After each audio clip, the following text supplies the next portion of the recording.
Hello, everyone. This is Tommy at World at War Comics. Another amazing guest we have for you this week, Wes Locher. He is the writer, creator of Unit 44. You could get this comic book at alternacomics.com. Hilarious. If you love comedy, if you love sci-fi, this is the perfect mashup for you. They are just finished their Kickstarter for issue 7, a successful Kickstarter, and that should be coming out in June. But you could go to Alterna Comics and you could get all the back issues. If you can't find them there, you could go to weslocher.com. But without further ado, here's our conversation with Wes. It was a fun one. Talk soon, everyone. Well, hello, everyone. Today, our guest is Wes Locher. He is the writer, creator for Unit 44 and a bunch of other stuff. Wes, how are you doing this morning? I'm doing great. I wish I had brought more action figures. Now that I see your setup back there, I feel like adequately understaffed. I am slightly addicted to McFarlane and Marvel Select Toys, mainly I McFarlane. love it. But I grew up a big DC guy, so I love all that kind of stuff. I would love to do something like that, except for I have a 4-year-old. So like the chances Yes. of those staying up are just like nil. Yeah, I think I'm a little older than you, Wes. So all my kids are adults. I have a Lucky 17 you. year old. Yeah, I have a 17-year-old. She'll be 18 in June, but the other three are all adults. So I'm pretty fortunate, or I would not be able to do this either, or I'd have to keep them. Very When cool. I nieces and love it. nephews come over, I freak out a little bit. So I bet you do. yeah. So I mean, I'm talking about my passion. I love DC. That's kind of how I got introduced into comics. You know, Justice League back in the day, X-Men in the 80s. Obviously, G.I. Joe, He-Man were big parts of my growing up, being an 80s kid. But how about you? How did you get into comic books, Wes? Well, it's a funny story. I actually got into comics through my love of the Teenage Mutant Ninja Turtles. So I was born in the mid '80s, so grew up with all the awesome like '90s cartoons and stuff. Oh yeah. Fell in love with the Turtles, as you know most young adolescent boys that age did. And I remember one day while I was with my mom at like the pharmacy in town, and she would go and do whatever she did, get her prescriptions filled. Who knows what she was really doing, since we don't pay attention to adults. And I was wandering around and I found a spinner rack full of comics. Nice. And what they had done at that point was there was a Turtles title that basically like what they did was they kind of like repurposed the TV episodes as a comic. I think it was like TMNT Adventures or Yeah. something like that. And so like I recognized the episode that the issue was building on. So I picked that up, and then from then on I was like, oh, I can't wait for mom to fill her prescriptions again. And so there were lots of comics that they had. They had like Archie and the Turtles, and then some GI Joe stuff as well. Yeah. And so I just started like buying whatever was there because they were cheap and it was fun entertainment. And my mother was an English teacher, so anything to get me to read was a good thing to her. So she was totally on board. And after a couple of years of doing that, basically after I bought out like the entire spinner rack, my dad said, "Hey, do you realize that there's a place here in town and all they sell is comic books?" And I was like, "What?" Like, No way. no, no, that can't be a real place. So it was actually like right down the block from where he worked. He was a newspaper reporter, so he was a Uh, writer. And so yeah, writer, father, English teacher, mother. So it's writing all was coming like together for me, inescapable. Wes. It's all coming together, It's man. all coming together. I was being like trained like an assassin from a young age. So yeah, so I went to the comic shop for the first time and just fell in love with it, fell in love with the environment. I didn't know that there were so many comic books. So at that point I started to get more into the Marvel stuff, and I was always a big Marvel guy. You were a big DC guy, so we should probably fight by the end of this or something. But the funny thing is that I didn't realize that comic books only came out once a week. So anytime that we would go like into town, we lived kind of out in the country, so it was a big deal to go into town. My mom would drop me off at the comic shop while she ran whatever errand she had, and I would just spend hours in there. So I got to know the staff and the owner really well, and I'm in like maybe third or fourth grade by this point. So I'm just buying stuff, and I'm probably like in retrospect, it was a small town, so I'm probably like the only person that's shopping in this comic shop. I'm probably keeping them afloat. But because like I would buy up all the Marvel comics, they started to pull out other cool things that I'd never heard of. So like they would get in kind of the old 90s black and white stuff. So after a while, they'd be like, oh, here's a comic book called The Tick. You might like this. And I was like, I do like this. Give me more of this. And then that introduced me to, stuff like Bone and Scud the Disposable Assassin and just all these really weird like 90s comics. And they just don't make them like that anymore. So that those comics, those kind of like indie books were the ones that really ignited my imagination and made me say like, hey, one day I would like to kind of try this. And it took many, many years until I got on that path. But I'm thankful to them for kind of spreading that love and not just keeping me in the mainstream.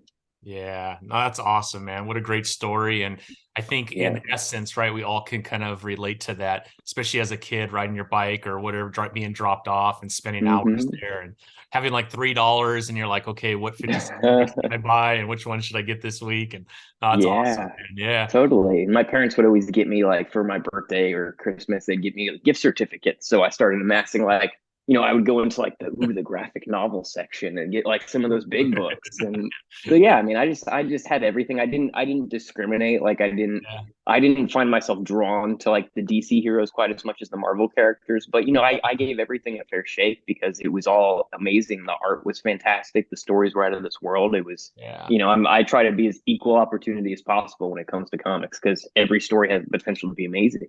Yeah, absolutely. No, good point. Good point. I think, I mean, that's one of the passions around indie comics that I love, right? I think most people know most of at least the core, the Avengers and the Spider-Mans of the world. And then on the DC side, the Justice Leagues of the world. But you get into indie comics and all of a sudden there's this whole other world that I don't think could ever take place in DC or Marvel. And I think there's a need to be open to that because you get into some really cool, fun stories. So I agree with you. Once you start to get outside of the two big two, which I love the big two, that's not a shot at them. I still read quite a bit of them, but man, indie comics, I'm just so excited about because you get into these stories that they just don't fit because of canon and history and all that stuff. But man, this whole other world that could be created is a lot of fun. Totally. And think about like with the big two, you got to maintain the status quo. You can't change the characters too much. Can't, keep anybody dead for very long. And in the indie world, you can take chances. You can kind of tell those big stories that have a finite ending, and that can really make all the difference. Yeah. No, 100%. So then you, a little bit later, you start writing. What was the first comic that you did as a writer? Oh, geez. So I basically spent my 20s convincing myself that I was going to be a rock star. So I played in like bands and toured and made records and stuff for all of my 20s. And then after all that imploded and I got tired of that, I was like, let me go back to this thing that I had always loved, which is writing. I had done a lot in my youth, had notebooks full of stories, blah, blah, blah. So I kind of went back to that and I was like, maybe now's the time to actually try to write that comic book that I always wanted to do. So I basically spent like a year. I started in 2011 and I just started, reading scripts because there were resources online by this point. The internet was full of places where you could kind of see how the pros did it. Right. So I wrote a lot of scripts, just started writing stuff. The first thing I did was it was like a little space comic, a little sci-fi thing. We did one issue of it. I found an artist to collaborate with and it never went anywhere, but it was a really good experience.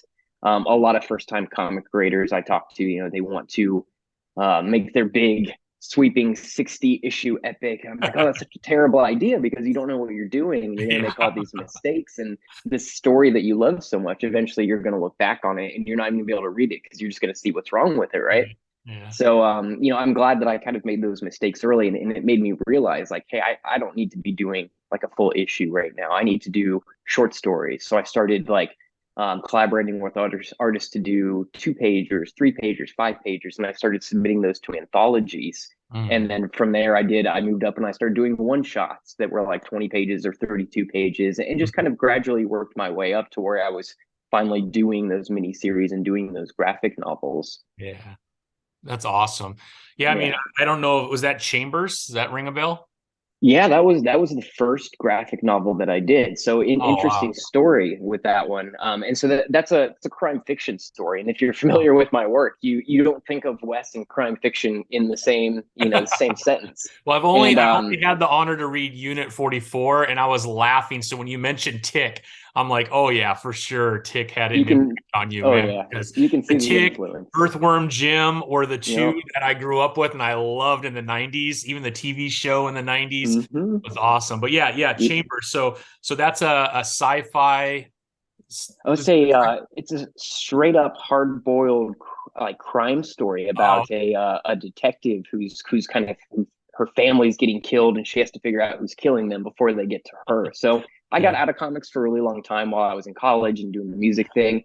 And kind of what brought me back where I realized, oh wow, I can buy comics online now because Yeah. again the internet was kind of coming up and so I just basically spent 2011 not only like reading scripts but also just kind of catching up on comics. And what a lot of what got me back into it was like Ed Brubaker's Criminal and some of the crime stuff that Brian Michael Bendis had done. So naturally we as creatives we say, oh, I want to emulate this thing that I like. So Sure. I came back and I was like, I'm going to do a crime story. And thankfully I worked with the artist Christian Rossi on that, who's a big he's done a lot of work at Alterna. Has drawn Yeah. a lot of series and is just an amazing artist. So we kind of came up together and did that. And it was published by Arcana Comics back in, I want to say 2013. And, Hmm. it made like zero money, but it was nice to have somebody believe in us and kind of give us a platform to do what we do. And again, I learned so much just by going through that process. I can't really look at that book anymore because I just see all the things that are wrong with it.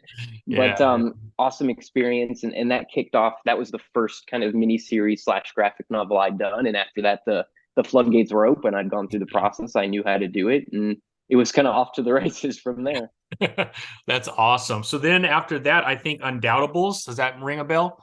Yeah. So the Is that Undoubtables was same time then, frame, that 2013 time frame, maybe? it was, I think I signed the contract for the Undoubtables before Chambers, but the Okay. process of making that comic was just a little bit longer. And so that Okay. was it was like a kind of crime heist comic, very like Ocean's 11-y. But Okay. what was cool about that and how that kind of fits into kind of my journey is I started to work in humorous elements to Uh, that story. So it was like a crime story, but the characters were kind of silly and they had like a fun banter and fun interplay. And yeah. I really like that book, and I don't know that anybody's ever read it, and I wish more people would because I still think it's really good. That's awesome. But as I started to find my voice with that book, I was like, okay, like it's really easy for me to kind of work in these like little gags and this Yeah. banter and this interplay, and I was like, I want to do more of that. So as you work your way through the catalog here, you'll notice things start to get sillier and Yeah, sillier, I and love then it. I we love end and then we end at Unit 44, which is it. like the most bonkers thing ever. I love it though. I love that kind of comedy. All right, so then we get into a drift with Titan Comics, I think was after that. Yeah, Is so that was that actually just still that more of was that? a short that I did. I Okay. entered it. I entered their undiscovered talent competition with and did like a 5-page all ages sci-fi short with an artist. His name is Alex Diodo, who still works in the industry and has done a lot of cool stuff as well. That's all. And we just put that together. We kind of came up with it in like just maybe like a week or so and did it really quick and won the competition so that Oh, how cool is were that? public. Yeah, we were published by Titan, and that was kind of a cool, come out swinging type of situation. Yeah, that's awesome. So it started off as like a short 4 or 5 pages, and then did it eventually become like a 22, 25 page one So shot? that story, it kind of indirectly inspired another comic that I did called Awry, which Right. In Action maybe Lab like Comics, right? came out through Action Lab, and it wasn't with the same artist. I worked with another artist named Graham Jarvis for that book, and that's a bonkers sci-fi kind of dark comedy about a bunch of astronauts who go to investigate a black hole, but it takes them 10 years to get there. So by the time they get to the black hole, they all hate each other, and they kind of have to come together when things start to go wrong to Yeah. make it back home. So that really kind of solidified, okay, I'm okay with just being ridiculous at this point. Yeah. I love it, man. I love it. I have to Yeah. pick those ones, man, because I love sci-fi, and man, a funny sci-fi is what I need. And then I Yeah, think, I actually just reread that comic. I was trying to see if I had already used a comedic idea, so I was rereading it on the toilet a few days ago, and I was like, "Oh, this still holds up." But yeah, that's just a peek into my life. yeah. Hey, man, it's it's the same window to most men. I think It's that's true. the only time that you get a chance where no one will bug you. Usually, uh, Yes. usually. And then we get into like Bug Slugger. Tell me about that one. Man, Bug Slugger is a comic that's near and dear to my heart. So I kind of co-created and co-wrote that with just a wonderful friend of mine by the name of Loch Ness, who I've known for almost 10 years at this point. Uh-huh. And we did a couple of like fan comics together. We did some short comics for like Bucky O'Hare and the Battletoads, and we just started doing this random stuff. Yeah. And we kind of came up with this idea. Like we both, like I said, we both grew up kind of in the 80s, 90s period, and we have a lot of nostalgia for that. So he's a big fan of like tokusatsu television. We both love the Power Rangers. We Yeah. thought like, what if we had like a Power Ranger character, but he powered up with slap bracelets, and every slap bracelet like gave him a different weapon or gave him a different ability. And so that was kind of the genesis of that ridiculous story. And he basically has to, protect his city from an ill-tempered narwhal character. And it doesn't make a lot of sense, but it is I so love much fun. So yeah, if people, if they like Unit 44, that's the next logical step for them. Is check that out because it. it's so dumb in all the best ways. Yeah, yeah. And you said that that one was near and dear to your heart. Can you go into more detail why that is so dear to you? Yeah, really because like I like to keep my creative teams pretty small. Uh-huh. If you look just historically through all the projects I've done, I love collaborating with people. I love creating ideas with people. I don't think that I have the best ideas. I know that my ideas can be strengthened by a great artist or a great colorist. Mhm. So that was an idea that we literally just like came up with it through text messages. We thought, oh, this is such a dumb idea, and then we would try to kind of outdo each other on the ridiculousness, and then we would work those ideas into the comic. So Yeah, it was really like I think that book, even though the story is actually really good, the story is really mature for what it is. yeah, But it's a situation where I think that we created something that only we could have created just within that particular time span. So I look at it and I go, oh wow, this is something that I literally got to make with one of my best friends. that's so cool, man. I love it. Yeah. I love it. All right, man. We jump right into obsoletes. Yeah, so the Obsoletes is a series that's actually going on right now. We released the first issue last year. It's being published through a company called Silverline Comics, which is made up of a bunch of old school people from Malibu Comics. They've Oh, kind of Malibu. come back and do this, and I know the publisher. He's actually a really good friend of mine. Uh-huh. So he invited me to pitch that series. He knew he wanted something sci-fi in the catalog, and I kind of had this idea about like intergalactic miners who get frozen in time, and when they kind of come out of hibernation, it's a whole different world, and they're feeling obsolete. And how do they kind of prove themselves? So very much a story. It's still silly. It's sci-fi. It's like half love letter to like aliens, and then like stupid jokes kind of pushed together. But that's been really fun. We put out the first issue last year. The second issue is I'm actually lettering it now, so it's Oh, gonna cool. hit Kickstarter in June. So it's still going, even though it's a little bit of a slow burn. So we gotta make sure that we tell everybody June time frame to look out for that one, huh? For sure, for sure. Yeah, that's awesome. All right, then we jump right into I think it's hipsters versus rednecks. Like I don't know how old all that is, but there was a bunch of them that you did with I think it's Primary Target Press.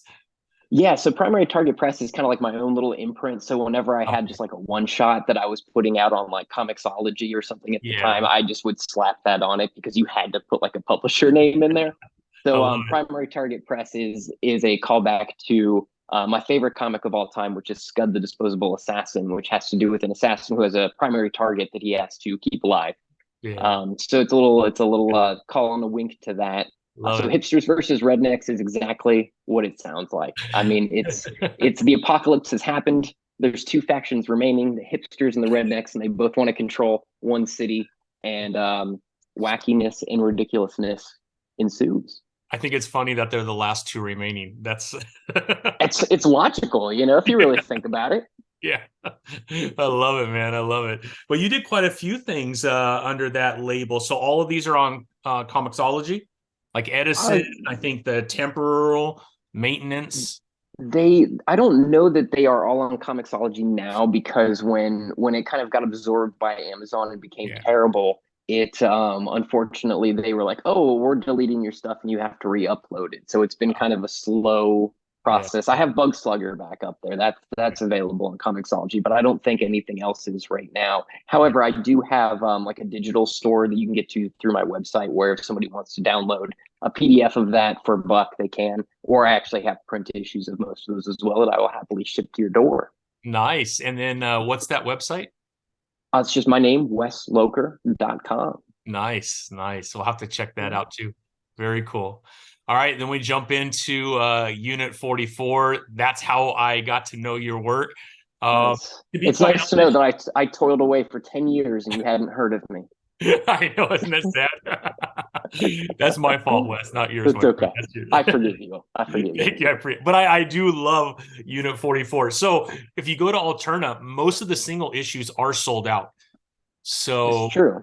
yeah. I still have copies of them though. They're available in my web store. We Okay. also we actually have Unit 44 holds the record for being the most published comic by Alterna Comics. No way. So we published it originally. We've actually been with Alterna for 8 years now, and Wow. somehow we've only released 6 issues. But it's a that aside, Yeah. Let's not talk we about released that, Wes. Let's not talk we about released it digitally, and then we released a graphic novel, that. and then we released the newsprint editions, and then we released a giant, and now we're Wow. doing like all the single issues. So I Yeah. just have a closet full of stuff that I will happily sell to people.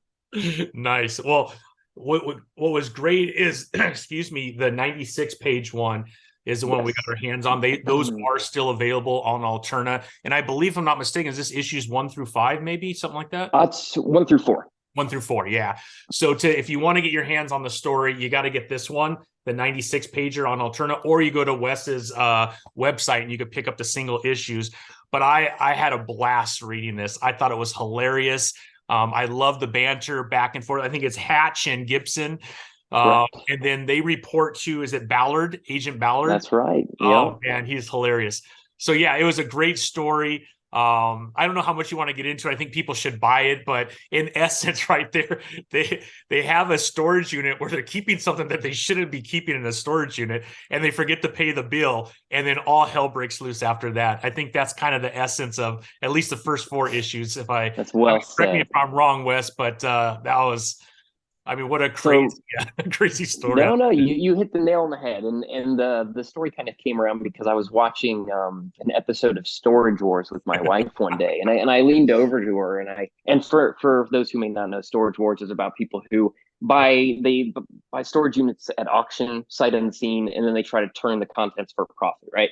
Yeah. So as we were watching it, I leaned over to my wife and I was like, "Wait, what if somebody found like the microfilm of like who killed JFK in one of these storage units?" And then immediately, like, I got up and I left the room. And she's like, "Where are you going?" And I was like, "I have an idea."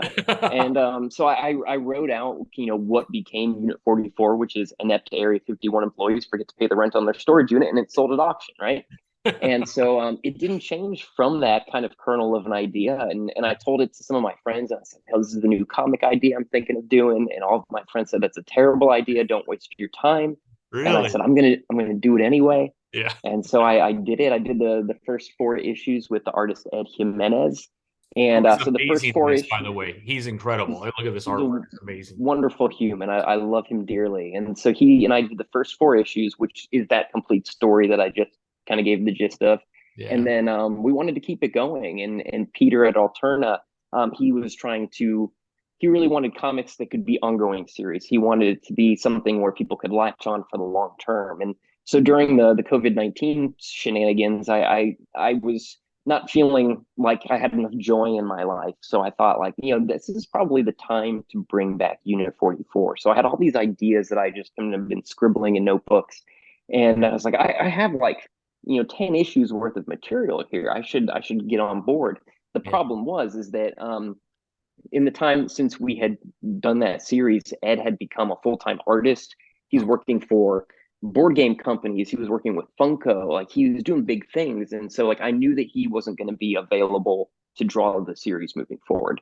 So I had to kind of figure out, like, okay, who can I get? So I went to Peter and I said, I'd love to bring back the series. Ed can't do it. But what if we do, like, each story is completely self-contained? They go on a case, kind of like X-Files style.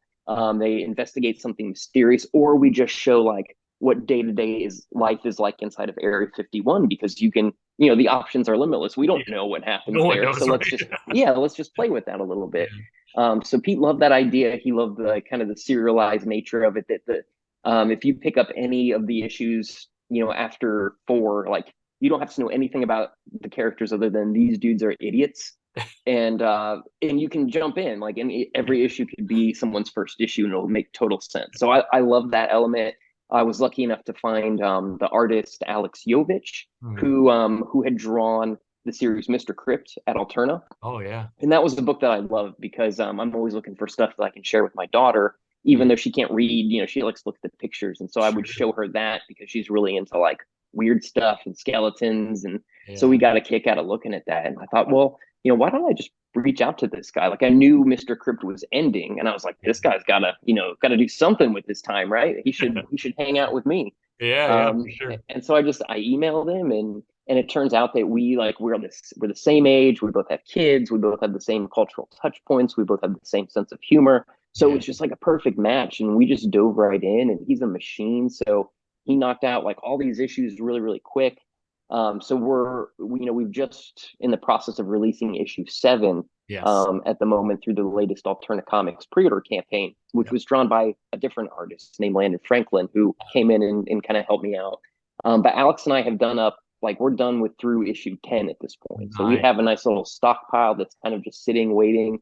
I like that because it's not stressful. I don't like to work Yeah. under deadline. I want to create something that we both feel good about. Yeah. So we've just been having a blast. I mean, we'll just come up with silly ideas. We also put like backup strips in every issue, just little one pagers to see what we can kind of do with these characters. Alex recently like wrote and drew his first strip with the agents, so you know, it's like we're just having fun and trying to like jam out some cool art. So I'm constantly telling him, like, just do all the things that all the other writers you've ever worked with didn't want you to do. I was like, this is a safe place to just go nuts. That's awesome, man. Yeah, so I already pre-ordered 7 and I was able to Perfect, pick up perfect. the ones that were there. But yeah, man, I just sci-fi, I'm a big sci-fi guy, but if you're not reading Unit 404, you're missing out, especially if you grew up with The Tick, Earthworm Jim, those type of comics. I do feel like there's not enough of them. I think there For was a sure. comic that just came out by Dark Horse, White Savior. I don't know if you heard of that one, but I have not, no. it's another kind of funny comic book, a little bit of a Okay. take on Japanese lore and how this like Westerner came in and he saved the Japanese in a certain war, but it's not true. It's not based on history. It's just some Nice. fairy tale, but it's a really funny take on it. That's But yeah, I cool. mean, Unit 4, I wish we had more of this. So I mean, if you love comedy and you love sci-fi, Unit 44 is a great mashup of that. So you're on to Totally. issue 7. That will be released when, Wes? It should be. I know those books are going to the printer probably like right around now. So Okay, if you pre-ordered those books, you'll have them probably sometime before the end of May, and gotcha. then they'll probably go for sale on the Alterna site in like June, I would say. Issues 5 and 6 are still available for order there if anybody wants to get caught up and kind of see what we're doing. And then the goal is to, you know, release anywhere from 3 to 4 new issues each year until they tell us to stop. Yeah, yeah. No, So I don't want pretty to good stop, one. and we need people to buy the book so we don't have to stop. Yeah. So a little gentle prodding there for everyone. Exactly. Exactly. So I think issue 7 was part of the Kickstarter, right? The It alternate Kickstarter. was. Yeah. Yep. So in that issue, as I mentioned, we have a fill-in artist for that. Yeah. His name is Landon Franklin. He's somebody that I just moved recently, but I used to live in Ohio, and I met him at the local conventions there, and he was somebody that I just vibed with and became friends with, and we always talked about working together. So we did a short comic a while back that Alterna published in one of their, it came out on the Wednesday anthologies. Oh, And then when I was looking for people to contribute to Unit 44, I said, hey man, I have this issue that's kind of like, he has this kind of like dark horror style. And I was like, I have this horror issue that I think that you would knock out of the park if you're down. He was a little nervous about the comedy aspects of it, but he nailed them. So I'm super excited for people to see his art and kind of give him a little bit of a bigger platform as well, because he deserves much more attention than he gets. that's awesome, man. That's awesome. So what else are you working on? So you got Unit 44. Is there anything else that you're kind of playing around with that you could share? Uh, It's like I went through, obviously, we went through my back catalog, and I went through kind of a period where I was like, let me just like put as much stuff out into the world as I possibly can. Yeah, yeah, And that was fun, but that was also exhausting. So at the moment, I have Obsoletes, which we're yeah. doing, and I have Unit 44, and I'm kind of just focusing on those two. I do a lot of writing outside of comics as well. So some of the projects I'm currently working on are more in like the book arena. Uh-huh. But what I wanted to do is I really wanted to take the budget that I had available and make Unit 44 the best Yeah, book that it could be and the most professional book that it could be. So Alex and I, we worked with a colorist named Andrew Pate for many of the issues. He's kind of jumping on and off here and there as he has time. He's amazingly talented. yeah, So I just wanted to make sure that I was funneling those project funds into the best possible product possible. uh-huh. So, Absolutely. but at the same time, it's like I really want to I want Unit 44 to be my legacy, whatever that is. Like, and I Sure. don't know why because it's such a dumb book, No, but no, it's great. I it's like love it. it's what I have the most fun doing, and I write for a living, and so it's like when I can like just do my own thing and get weird, like I want to do it in Unit 44 because it can handle any type of story I can throw at it. Yeah, that's awesome. Well, then you kind of mentioned at the very beginning, kind of your day life. So you're doing a lot of writing for video games. Can you go into that a little bit? Yeah, Because a lot of sure. the So folks that like comic books are also gamers, so that's it's awesome, and nice. and I love video games as well. They've Yeah. been a big part of my youth. I don't have as much time to play them anymore as I would Mhm. like, just again because I have a small child. Yeah. But yeah, I work at a video game studio for a day job, and I write video games. So we primarily produce games in the mobile world. We had a really big hit a couple of years ago, called Project Makeover, which took Mhm. over the world for like a year and was the most downloaded game in like almost 200 countries, and that Wow. was unexpected and awesome and an Yeah. experience that I wasn't prepared for. So now we're just kind of working on the next thing, trying to kind of recapture that magic and make billions more dollars in the process. There you go. Is there any Yeah. correlation between writing for video games and comic books? Oh, so much. There's so Yeah, much crossover. And really. honestly, like I never aspired to work in video games. I really stumbled into it. But it's funny because for some of the earliest jobs that I took on, I did a lot of like freelance writing for years and years before I landed a full-time job. And I would use my comic books as like my application piece. Because Uh, what I realized is like people don't want to read like your prose, but if you send them a comic book, like they'll read that. Like yeah. people love comics. So it helps me in that like you got to think about like word balloons in comics. There's such like a word economy that comes with it, and there's like a rhythm and a cadence and a pacing and really nailing a character's voice, and that's been a helpful skill to translate. I also have a journalism background, so being like clear and concise and saying the most I can in the fewest words possible is a very valuable skill. But then there's also like the video games, the thinking visually aspect of it. So just as I'm communicating in comics to an artist about what I want them to draw or would like them to draw, I'm doing the same thing on the video game side when I'm creating new characters and trying to describe to the artist, like, what's their vibe, what's their personality, kind of what should they be looking like. So yeah, I cross over constantly on those two things. And above all, I love the collaborative aspect of making video games, just like comics. I can't make a comic by myself. I just don't have the artistic talent. I can write, I can letter, but beyond that, I'm useless. And in video games, it's kind of the same thing. I can write, but I get to work with super talented artists and designers and engineers and people that can do numbers in their head. I can't do math. I basically became a writer, so I wouldn't have to do math. And so it's nice when we can, we all make something out of nothing together, which is always a blast. Absolutely, man. That is awesome, Wes, man. I can't tell you how excited I am to meet you and to get into Unit 44. The last thing I wanted to talk about, and I've asked a lot of writers this, is the importance between, and I know you've kind of already touched on it, but the importance between that relationship that you have with the artist. Obviously, the colorist and the letterer, if you're not doing it yourself, is extremely important too. But as you're trying to tell a story, how important is that artist? Because in comic books, right, you're limited to how much you could write, right? Sure. Because the story, the picture should also be telling the story, and the bubbles should be really accenting those pictures at sometimes, right?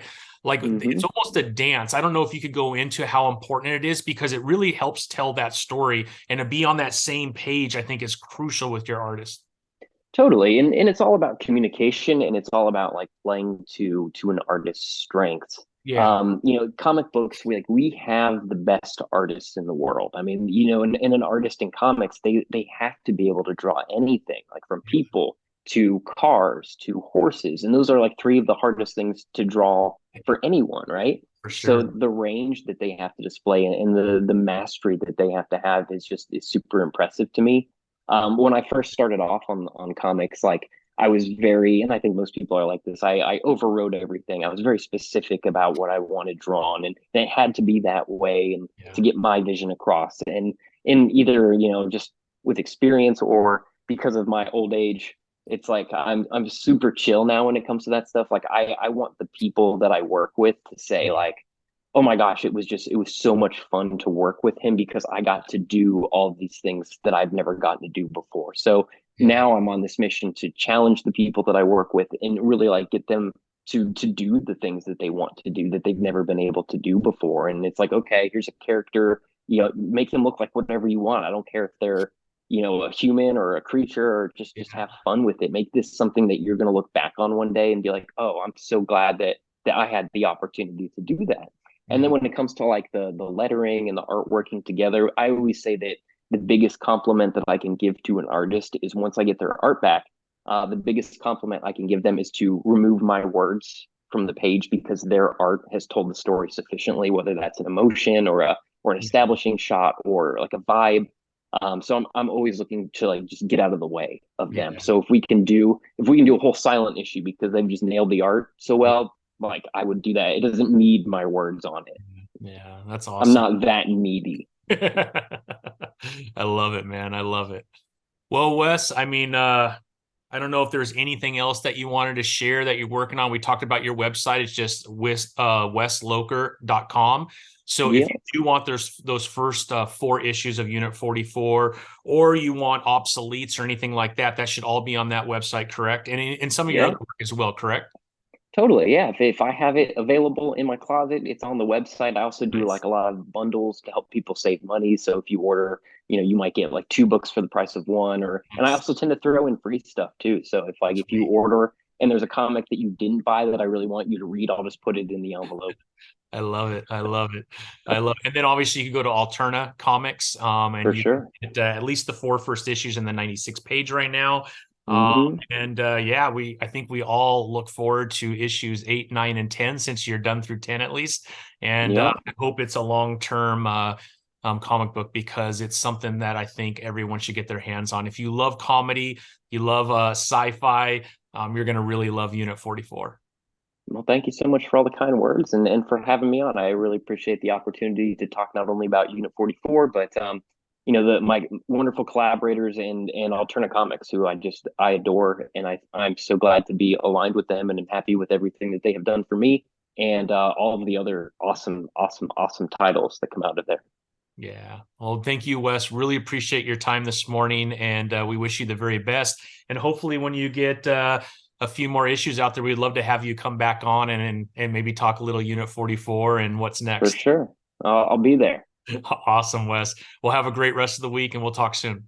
All right. Thanks so much. You bet. Bye bye.